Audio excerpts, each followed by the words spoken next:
Hi and welcome to Lady Boss HR. Thank you for tuning in today. My name is Victoria Brown. If you haven't tuned in before, I do talk quite a lot about HR because I do own two businesses that are within HR, but I also mix it up with just some real life advice, tips, things I've done wrong along the way, and that's the session I'm going to do today. So today my intention is to talk to you about how to eat that frog.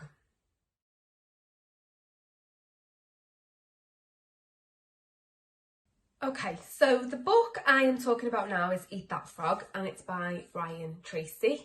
It's really not a plug for a book, it's just something I wanted to share with you. I read this book about 5 years ago now.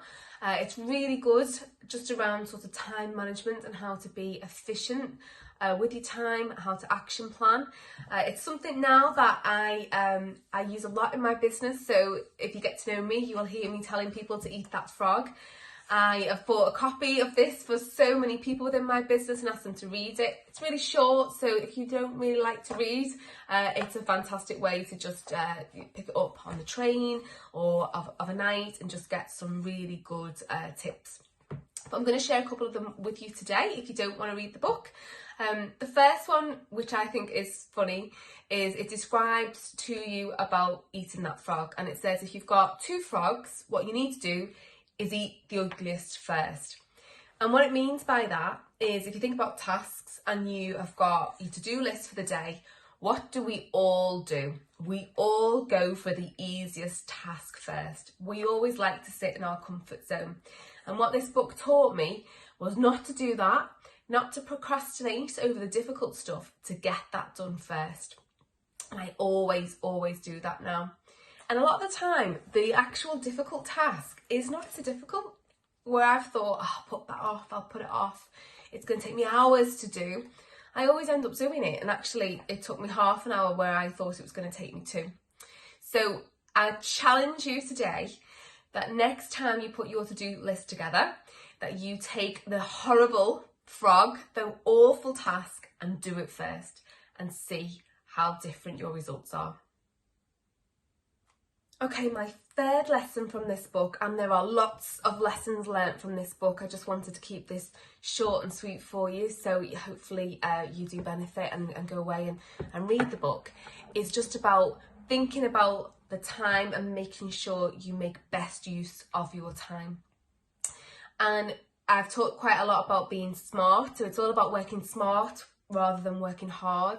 But what I always do now is I do think about my time. I break my time down into units.